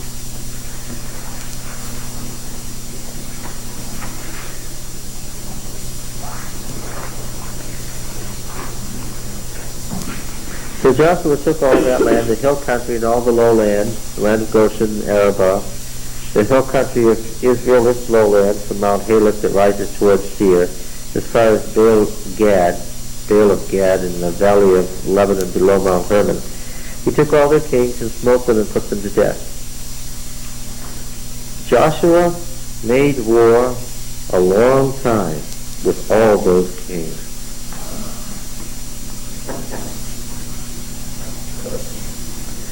Well, if you got the I got the impression that this happened like in 3 weeks, didn't you? Sounded like one day they left Gilgal and a month later they came home and the land was in ruin. And once again, that's what you get from a superficial reading. But what? He's saying what? This happened over a long period of time.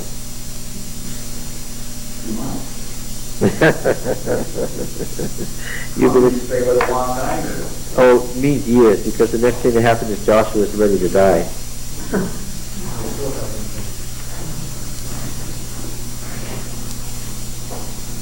Right? 30 years. 30 years, right? So he was 40, then he was 80, then he died at 110, 30 years. That's his long time. 10 a year. Well, in fact, that's... Yes. That's something that Jeremiah is getting to. Because the people didn't always follow what God wanted. Do you think that as he wrote, he knew that he was intentionally creating these questions? Now, I want to say something that's pretty clear. We get these statements like 10 verse 40, Joshua defeated the whole land, everything that moves and so forth, and this is what, those are the traditional statements. Please understand that in Jeremiah's time, people thought what? Thought that that's what happened, just what you thought happened. And part of his purpose in writing Joshua was to say what? Nothing remotely like that happened. This is how it happened. Okay. Let me say again that Jeremiah and the editors were involved in a revision of the sacred history. And they had fundamentals that and do? Oh yes. Oh, I'm sure there were folks who were appalled. I have no doubt that the first folks who read Joshua were more concerned than you are about some of the things that are in here. Remember that they had a triumphalist religion. Their state religion, the religion of Judah, the state religion, which was the religion of the covenant with the house of David, was what? God made a deal with David. It was what? It was unconditional. Israel may have been destroyed and gone away, but that's not going to happen to Judah. Why? God made a deal. If David would build this temple and conquer the land for God, then what?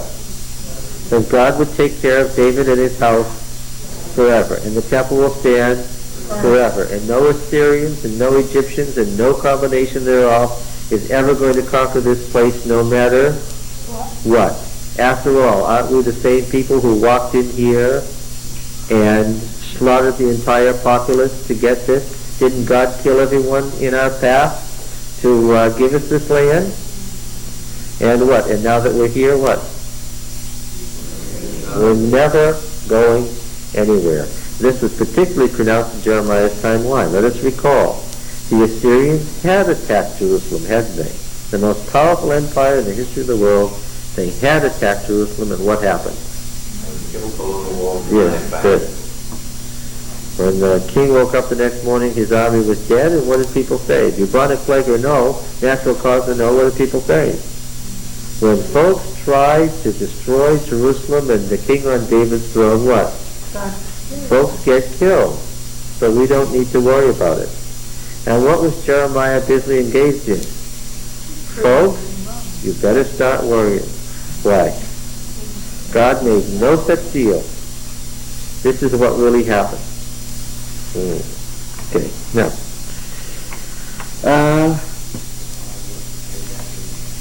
Well, I mean, why is he introducing all this stuff? People wouldn't accept that statement. Look, this is something that happened. This is something that happened early in Jeremiah's career. This is how Jeremiah got barred from the temple in the first place. Jeremiah 7, verse 1. The word that came to Jeremiah from Yahweh. Stand at the gate of Yahweh's house and proclaim there this word and say, hear the word of Yahweh, all you men of Judah who enter these gates to worship Yahweh. Thus says Yahweh of hosts, the God of Israel. That's his warrior name. Amend your ways and your doings, and I will let you dwell in this place. What? Amend your ways and your doings, and I will let you dwell in this place. Do not trust in these deceptive words. This is the temple of Yahweh. The temple of Yahweh. The temple of Yahweh. You think he's speaking to a receptive audience here? For if you truly amend your ways and your doings, if you truly execute justice one with another, if you do not oppress the alien, the fatherless, the widow, what's he talking like? He sounds like what? He sounds like Deuteronomy. Or shed innocent blood in this place, and if you do not go after other gods to your own hurt, then I will let you dwell in this place, in the land that I gave of old to your fathers forever. It doesn't say I didn't give it of old forever, just what? You're only going to get it on the basis of covenant law. Behold, you trust in deceptive words to no avail. Will you steal, murder, commit adultery, swear falsely, burn incense to Baal, go after other gods that you have not known, and then come and stand before me in this house, which is called by my name, and say, we're delivered, only to go on doing all these abominations? Has this house, which is called by my name, become a den of robbers in your eyes? That's what Jesus is quoting, by the way. Behold, I myself have seen it, says Yahweh. Go now to my place that was in Shiloh. Now this is particularly sensitive because you remember that Jeremiah was a descendant of Abiathar, of the priest of Anathoth, and who was Abiathar? He was Eli's great-grandson. So that what? Jeremiah is the last representative of what? The priesthood of Eli at Shiloh that had suffered the loss of the ark and the destruction of the Lord's temple. So this mention of Shiloh is particularly painful and outrageous. Right? Go now to my place that was in Shiloh, where I made my name dwell at first. Made my name dwell, you see this? And see what I did to it for the wickedness of my people Israel. And now because you've done all these things, says Yahweh, when I spoke to you persistently, you did not listen, and when I called you, you did not answer. Therefore I will do to the house which is called by my name, and in which you trust, and to the place which I gave to you and to your fathers, as I did to Shiloh.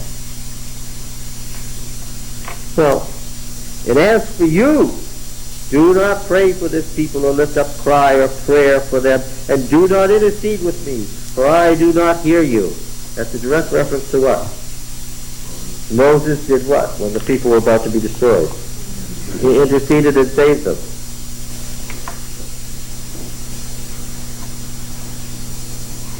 Since the priesthood of Shiloh was the Mushite priesthood, Jeremiah was a descendant of Moses, and all of this is particularly personal. And so he goes on at great length about this. What happened as a result of the famous temple sermon?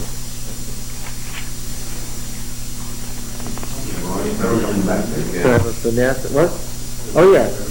Yeah, that's why he had to send Baruch to do some prophecies in the latter part of Manasseh's reign. He was barred on pain of death from being there anymore. And he was exceedingly unhappy with Manasseh, and had things gone on much longer, I can tell from the way he writes the Deuteronomic History, what? He was ready to seek a revolution. All right, now then, back to Joshua. Joshua made war a long time with all those kings, verse 18. There was not a city that made peace with the people of Israel, that is to say, not a city in their path, not a city that they were getting ready to fight with the people of Israel, except the Hivites, the inhabitants of Gibeon. They took all in battle. Now, when we read the next chapter, we're going to see that the list of kings is the first two is Og and Sihon, the two kings who trans-Jordan, and then the kings west of Canaan. And he writes here, and this is his theology. I've already said there was something about kings. For it was Yahweh's doing to harden their hearts, that they should come against Israel in battle, in order that they should be destroyed utterly, and should receive no mercy, but be exterminated, as Yahweh commanded Moses. Deuteronomy 2, verse 30. This is what Moses said about the two kings across the Jordan. But Sihon the king of Heshbon would not let us pass by him, for Yahweh your God hardened his spirit and made his heart obstinate, that he might give him into your hand, as is this day. What is it again now? For it was Yahweh's doing to harden the heart, that they should come against Israel in battle, in order that they should be utterly destroyed, and should receive no mercy, but be exterminated, as Yahweh commanded Moses. This is familiar, right? We saw this in P about Pharaoh. Oh, another theological point. Who were the Anakim again?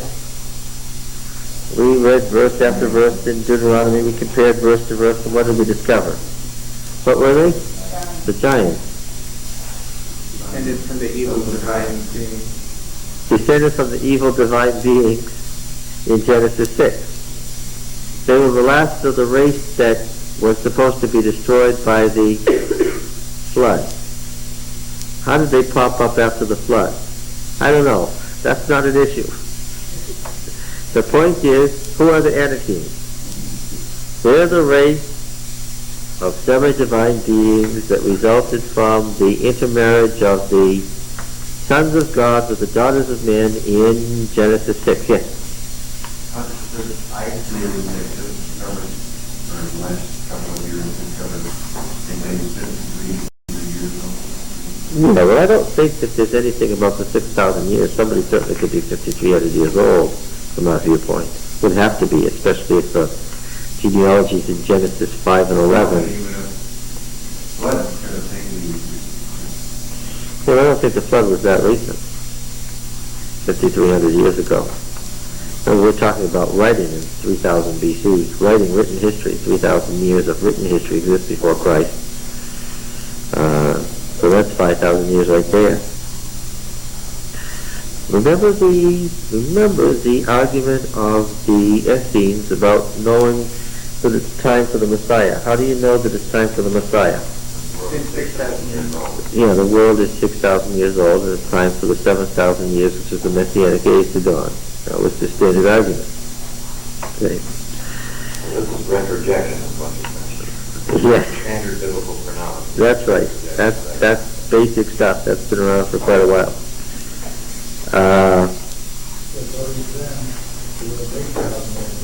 Well, if you took them literally and added on a couple thousand. Now, let's see. This is a theological statement based on what we found in Deuteronomy also, verse 21. And Joshua came at that time and wiped out the Anakim from the hill country, from Deber and from Anab, from all the hill country of Judah, from all the hill country of Israel. Joshua utterly destroyed them with their cities. There was none of the Anakim left in the land of the people of Israel. Only in Gaza, in Gath, and in Ashdod did some remain. That's good of Joshua to kill that race of giants descended from the evil sons of God who married the daughters of man. I'm glad that he did that. There's some left, though. You think we'll hear about them again in the Deuteronomic history? Yeah.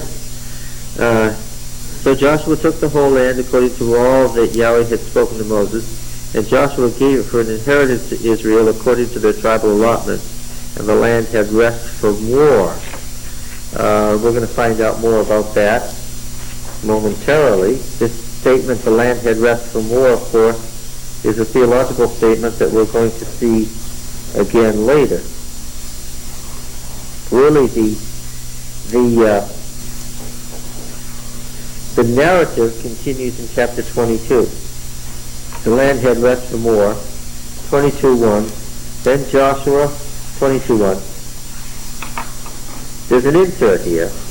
The narrative continues in chapter 22. Then Joshua summoned the Reubenites, the Gadites, and the half-tribe of Manasseh, and said to them, You have kept all that Moses, the servant of Yahweh, commanded you, and obeyed my voice in all that I've commanded you. Do not forsaken your brethren these many days, down to this day, but have been careful to keep the charge of Yahweh your God. And now Yahweh your God has given rest to your brethren, as he promised you. Therefore turn and go to your home in the land which your possession lies. That's the next story. But there's an insert at this point. And the insert functions in much the same way as the insert does in Deuteronomy, where you have the law. This insert is about the division of the land. We'll come into that momentarily. Let's read chapter 12. Now these are the kings. We have noticed that the kings have been the motivating factor in this whole story. These are the kings of the land whom the people of Israel defeated and took possession of their land, beyond the Jordan toward the sun rising from the valley of the Arnon to Mount Hermon, with all the Arabah eastward, Sihon, king of the Amorites, who dwelt in Heshbon, and ruled from Aroer, which is in the middle of the valley of the Arnon, from the middle of the valley as far as the river Jabbok, halfway up, the boundary of the Ammonites, that is, half of Gilead, and the Arabah, the sea of Kinnereth eastward, and in the direction of Beth Jeshimoth, all the sea of the Arabah, the salt sea, southward to the foot of the slopes of Pisgah, and Og king of Bashan, one of the remnants of the Rephaim, who dwelt in Ashtaroth and in Edrei, and ruled over Mount Hermon and Salach on all Bashan, that's the northern half, to the boundary of the Geshurites, east of the Sea of Galilee, the Maacacites, and over half of Gilead to the boundary of Sihon, king of Heshbon. Moses, the servant of the Lord, and the people of Israel defeated them, and Moses, the servant of the Lord, gave their land for possession to the Reubenites, Gadites, and half of Manasseh. These are the kings of the land whom Joshua, see they're being balanced against each other, Transjordanian and Cisjordanian kings. These are the kings of the land whom Joshua and the people of Israel defeated on the west side of the Jordan, from Baal Gad in the valley of Lebanon to Mount Halak that rises towards Seir.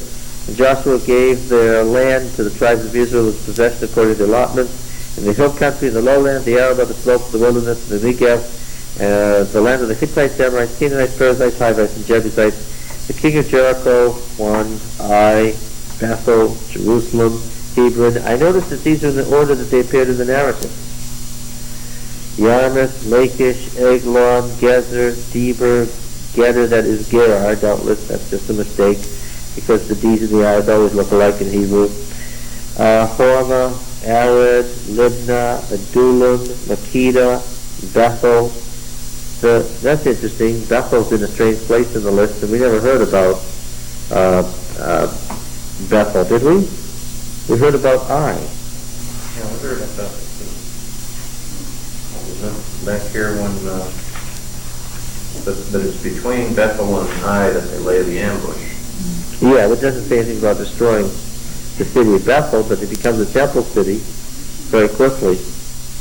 Bethel must have been one of those cities that they destroyed and didn't record a document about. Well, Bethel must have been alive, because when you look in verse 17, it says there wasn't a man left in Ai or Bethel that went not out after Israel. So, Okay. Tapua, Hefer, Aphek. There it is. There's the mistake. The king of La Sharon. What's La Sharon? The Sharon is the coastal plain. Now there were several Apheks all over this place. And so when they tried to explain which Aphek they meant, they said Aphek of Judah, yes, this Aphek of the Sharon. So in verse 18, do you see that? That should read, as it does in the Septuagint correctly, Aphek of the Sharon, 1. Okay. La Sharon is not a city, it's the coastal plain. Telling you which Aphek it's talking about. So that reduces the list of 31 to what exists correctly in the Septuagint, which is 30.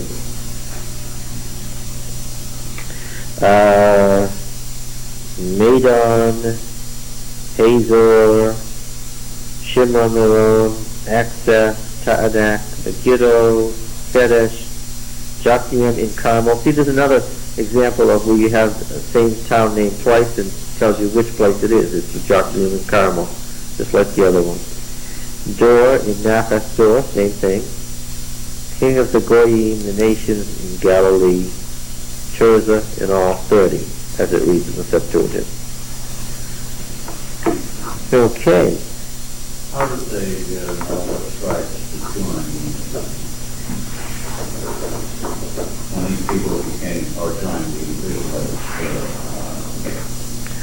Yeah, if you lived in Bethlehem, how did you know what tribe to join?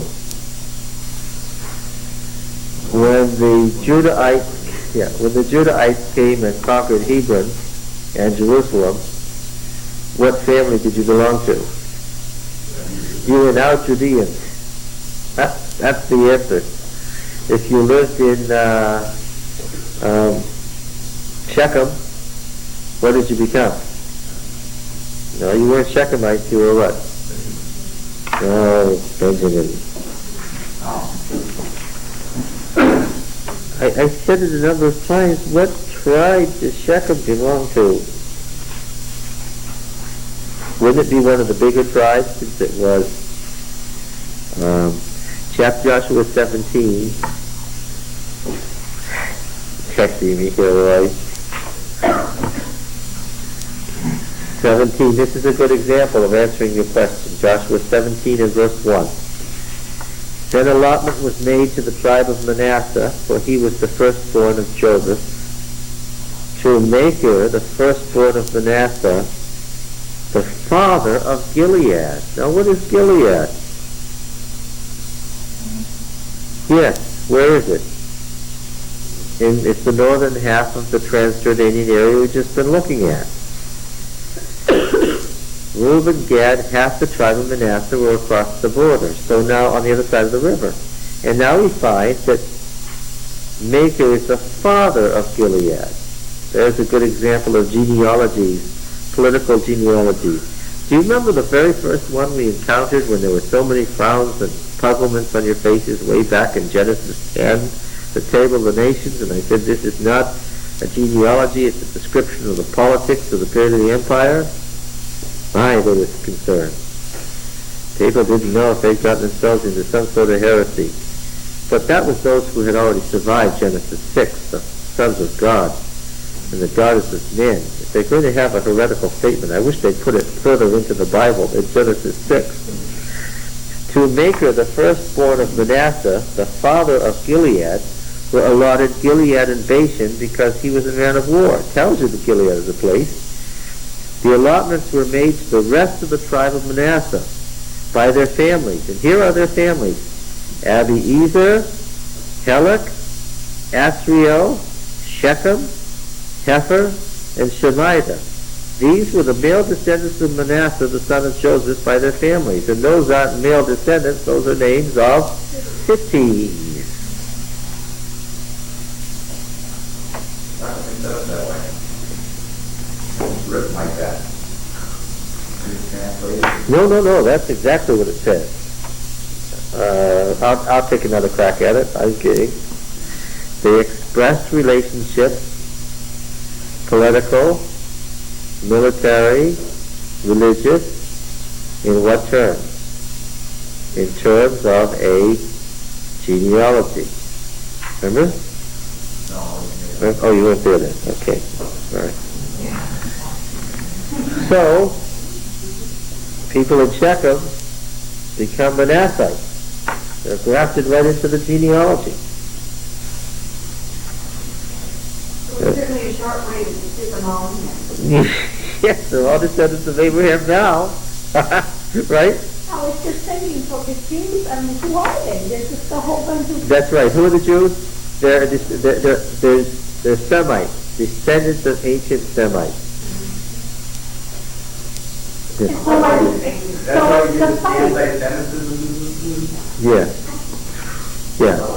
If you thought of the Jews as descendants of Abraham, that was because you hadn't read Joshua yet. But today, isn't it that the religion that is Judaism? Yes. That's right. Today, a Jew is anybody who espouses Judaism. But we still do the same thing. I mean, the most common example is George Washington, the father of our country. Yeah. That's a there's a genealogical representation. Yeah. Uncle Sam. Sure.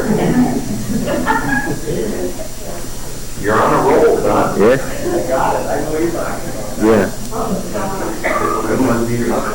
Right? I can't hear you. We know who our father is. It is really. Well, technically, no. But it was tradition. Religious tradition said every Jew was what? The descendant of Abraham. And what have I said about religious tradition? You don't overthrow tradition, yeah. Now what was the,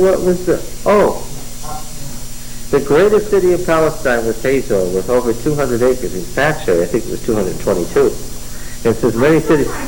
How big this is. It's really I big. have no comprehension of what 200 acres is. Very large, a square mile. I know what 100 A square mile is 240? It's 640.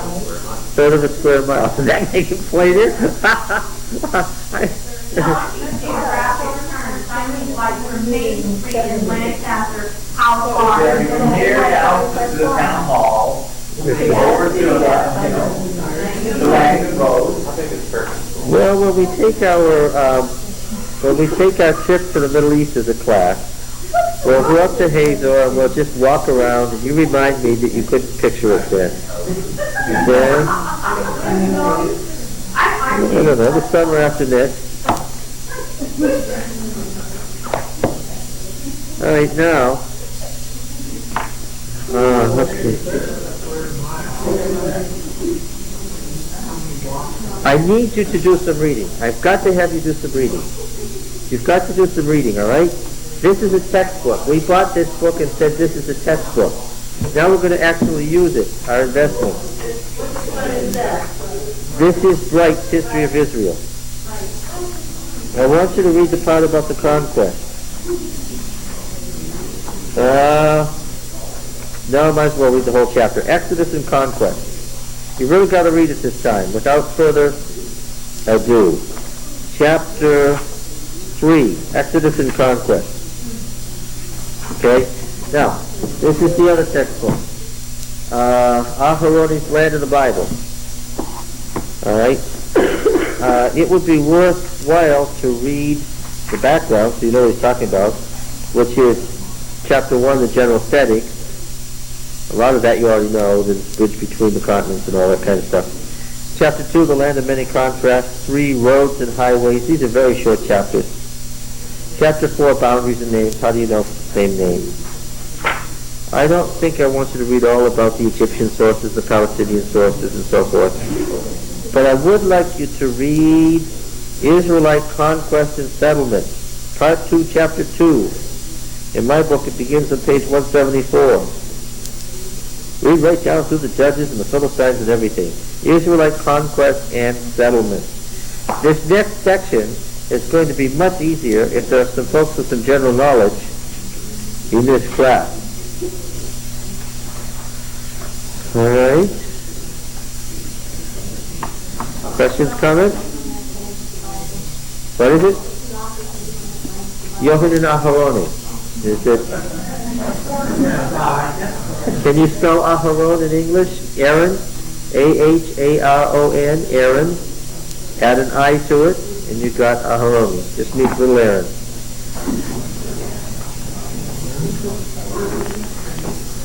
All right. It's been great fun. See you next week at 4 o'clock. Bye.